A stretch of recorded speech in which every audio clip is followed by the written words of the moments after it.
Aaliwin, igagalang at iingatan sa sakit at sa kalusugan, at tanging sa kanyang magpipisan habang kayong dalawa ay nabubungan.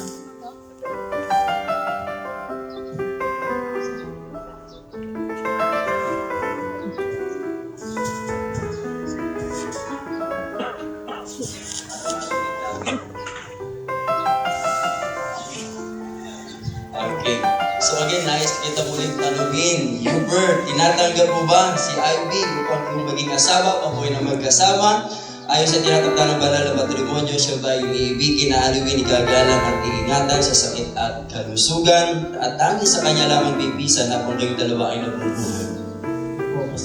Ivy, kayo din ang gusto kong itanong sa iyo, tinatanggap mo ba si Hubert upang maging iyong asawa, mamuhay na mag-asama ayon sa tinatakda ng banal na matrimonyo? Siya ba ay iyong iibigin, aaliwin, igagalang at iingatan sa sakit at sa kalusugan, at tanging sa kanya lamang bibisan habang kayong dalawa ay nabubuhay?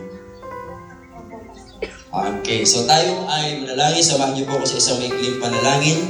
Aming Mamang Diyos, sa hapong ito, aming pong patuloy na tinatagubilin ang kasalang ito sa pagitan po o sa buhay po ng kapatid naming Hubert at Ivy. Nawa, Ama, ang higit na malugod kayo sa gagawin po ng aming pong mga kapatid na ito. At ito po ang dalangin sa ngalan po ng aming Panginoong Jesus.